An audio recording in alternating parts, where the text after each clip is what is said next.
Assalamualaikum warahmatullahi wabarakatuh. Pada tanggal 3 Juli tahun 2025, sebuah pemandangan menggetarkan hati tertangkap di Tanah Suci Makkah. Di antara jutaan jamaah yang datang dari berbagai penjuru dunia, tampak satu sosok pemimpin Indonesia. Tengah mengenakan kain ihram dengan wajah yang khusyuk Presiden Prabowo Subianto. Kedatangannya bukan dalam kapasitas politik atau diplomatik, melainkan sebagai seorang hamba yang merendahkan diri di hadapan Sang Pencipta umrah.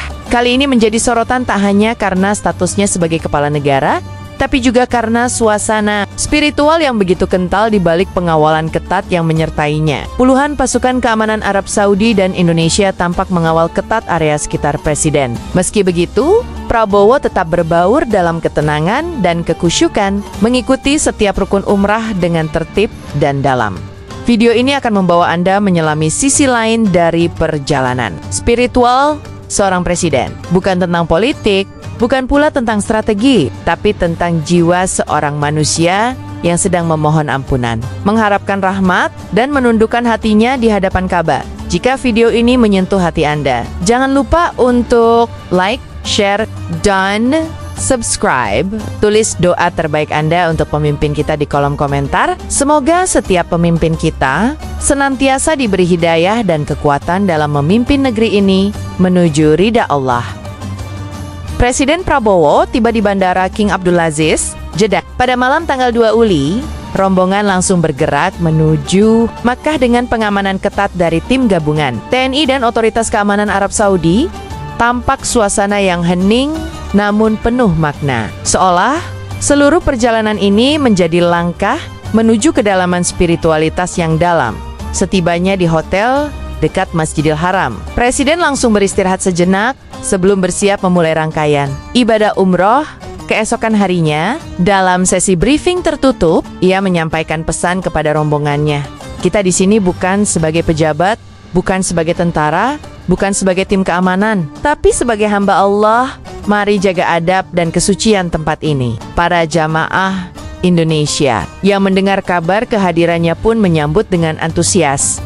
Namun pengamanan yang ketat membatasi interaksi langsung. Meski begitu, senyum dan lambaian tangan Presiden dari kejauhan cukup memberi rasa haru dan kebanggaan. Seorang pemimpin besar kini berdiri di tempat yang sama, menghadap arah yang sama, dan berdoa kepada Tuhan yang sama dengan rakyatnya. Kehadiran Prabowo di Tanah Suci ini menjadi simbol bahwa sebesar apapun jabatan yang kita miliki, manusia biasa yang membutuhkan ampunan dan bimbingan dari Allah. Tidak ada kekuasaan yang lebih besar dari kuasanya. Saat memasuki gerbang Masjidil Haram, Presiden Prabowo menundukkan kepala, bibirnya tak henti melafalkan takbir, tahmid. Rombongan pengamanan tampak menjaga jarak, membiarkan beliau berjalan lebih dahulu bersama ulama pendamping. Gemuruh, zikir, dan suara azan yang menggema menciptakan suasana yang menggetarkan jiwa. Langkah kaki beliau tampak berat, namun penuh semangat. Ketika melihat Ka'bah untuk pertama kalinya, beliau mematung sejenak. Air mata mengalir di sudut mata, terlihat jelas walau dari kejauhan. Wajahnya menyiratkan haru dan penyerahan diri yang total kepada Sang Maha Kuasa. Di hadapan Ka'bah, seorang pemimpin pun menjadi hamba. Beberapa jamaah Indonesia yang berada di dalam Masjidil Haram menundukkan kepala ketika menyadari keberadaan beliau. Tidak ada hiruk pikuk, semua larut dalam suasana haru. Tak sedikit yang ikut menangis, merasa bangga sekaligus terenyuh melihat seorang presiden menjalani ibadah dengan kerendahan hati yang begitu dalam. Momen ini menjadi pelajaran besar. Kekuasaan adalah amanah, dan siapapun pemegangnya wajib membawa diri dalam ketundukan kepada Allah. Presiden Prabowo membuktikan hal itu bukan lewat pidato, tapi melalui tindakan nyata di Tanah Suci. Presiden memulai tawaf dengan langkah pelan tapi mantap, mengelilingi Ka'bah bersama jutaan jamaah. Meski mendapat pengawalan, beliau tidak menuntut ruang khusus. Justru ia meminta agar tetap berbaur dengan jamaah lainnya. Dalam setiap putaran, tangan beliau terus menengadah, berdoa dengan penuh harap. Salah satu doa yang terdengar dari pembimbing ibadahnya adalah permohonan agar Indonesia menjadi negeri yang aman, adil, dan makmur. Doa itu beliau aminkan berulang kali dengan suara yang bergetar. Beberapa jamaah di sekitarnya ikut menitikan air mata, merasa menyatu dalam harapan besar bagi tanah air. Kamera sempat menangkap momen ketika beliau menyentuh kiswah. Dengan kepala tertunduk lama, waktu seolah berhenti. Dalam keheningan batin itu, mungkin beliau sedang menyampaikan segala beban sebagai pemimpin negara, menyerahkannya sepenuhnya kepada Allah Subhanahu wa Ta'ala. Tawaf itu bukan hanya sekadar rukun umrah, tetapi juga sebuah perjalanan spiritual yang menggambarkan rotasi hidup, betapa manusia terus berputar dalam lingkaran ujian, cobaan, dan harapan. Setelah tawaf, Presiden melanjutkan dengan sa'i antara Bukit Safa dan Marwah. Langkah-langkahnya tak cepat, tapi juga tak ragu. Setiap langkah seperti menyimbolkan perjalanan panjang bangsa Indonesia, dari perjuangan hingga kemerdekaan, dari konflik menuju perdamaian. Di tengah sa'i, beliau sempat berhenti sejenak di sebuah titik, menengadah ke langit dan mengucap doa. Beberapa kata seperti rahmat, kesatuan, dan kemuliaan bangsa terdengar lirih. Doa itu mewakili kerinduan seorang pemimpin terhadap kemajuan moral rakyatnya. Seorang anak kecil dari Indonesia yang berada di jalur sa'i bersama orang tuanya menghampiri dan memeluk kaki beliau. Dengan penuh kasih, Presiden mengangkat anak itu dan mencium keningnya. Momen ini begitu viral dan menyentuh hati jutaan warganet. Di balik sosok yang tegas dan militer, tampak kelembutan jiwa seorang ayah bangsa. Sa'i bukan sekadar ritual fisik. Dalam ibadah ini, Presiden seolah sedang mencari air kehidupan untuk bangsanya. Seperti Siti Hajar mencari air bagi anaknya. Air itu bukan Zam-Zam, tapi rahmat Allah untuk negeri yang ia cintai. Multazam adalah tempat mustajab doa di antara Hajar Aswad dan pintu Ka'bah. Presiden berusaha mendekat, dan dengan izin dari petugas, ia diberi kesempatan untuk berdoa di sana. Di titik ini, tubuhnya bersandar, tangannya menempel erat ke dinding Ka'bah. Tidak ada suara, hanya tangisan tertahan. Doa itu panjang dan penuh emosi. Pengawal pun tampak terdiam. Waktu seperti melambat. Seorang wartawan luar negeri bahkan menulis, seorang presiden menangis seperti rakyat kecil. Makkah meruntuhkan semua keangkuhan dunia. Sungguh momen yang menggambarkan bahwa kekuasaan pun tunduk di hadapan sang pemilik segalanya. Ketika selesai, matanya masih sembab. Ia tak berbicara banyak, hanya menoleh ke rombongan dan berkata, "Alhamdulillah, sampaikan semuanya padanya." Kata-kata itu penuh kelegaan dan ketulusan. Multazam menjadi saksi bahwa seorang pemimpin sejati bukan hanya bicara di mimbar, tapi juga berdoa dalam sepi. Ia berani menangis untuk rakyatnya. Ia rela menghibah agar negerinya tetap berdiri dalam ridha Tuhan.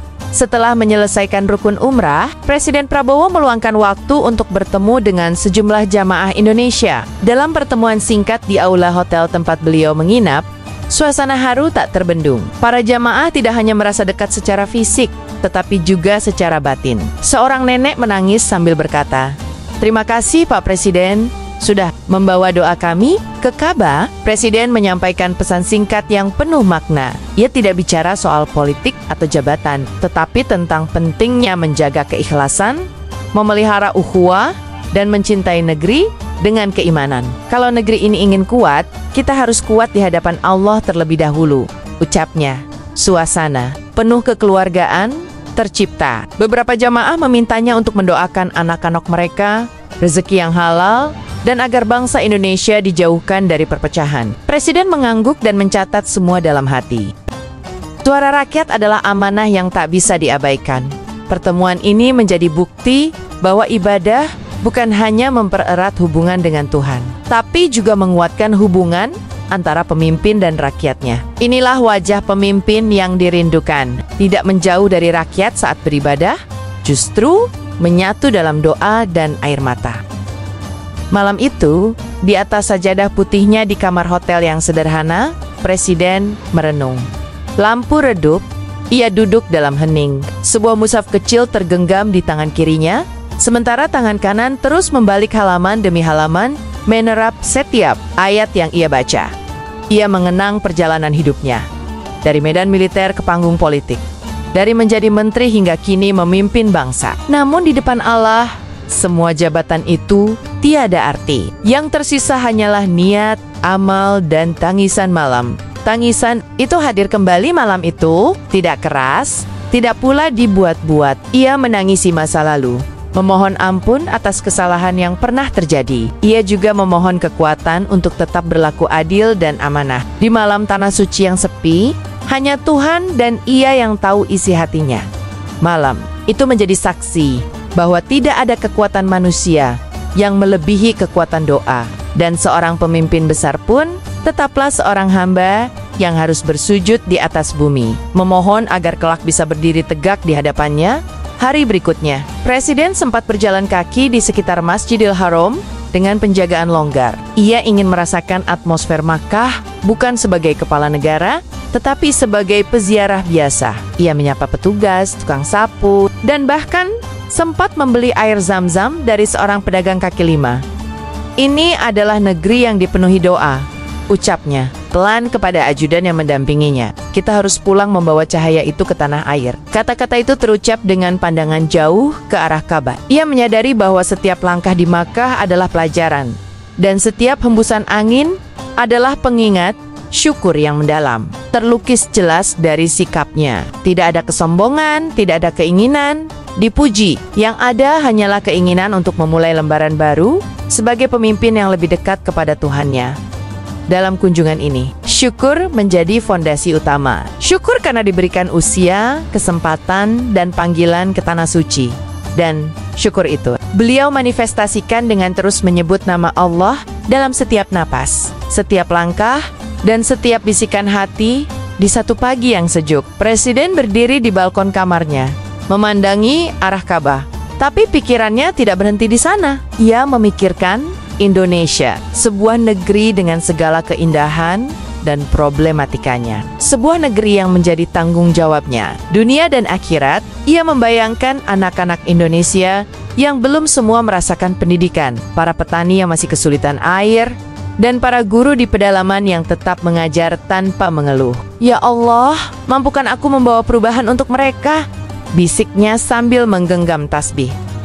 Doanya tidak egois. Ia tidak meminta panjang umur atau kejayaan pribadi. Ia hanya memohon agar Indonesia tetap dalam lindungan Allah, agar rakyatnya tidak kehilangan arah, dan agar dirinya mampu menuntun tanpa kehilangan arah pula melihat dari Makkah. Indonesia tampak lebih jelas, bukan secara fisik, tapi secara spiritual. Dan dari Makkah pula, beliau menemukan jawaban bahwa semua perjuangan hanya akan bermakna jika dibarengi dengan doa dan keikhlasan hari terakhir di Makkah.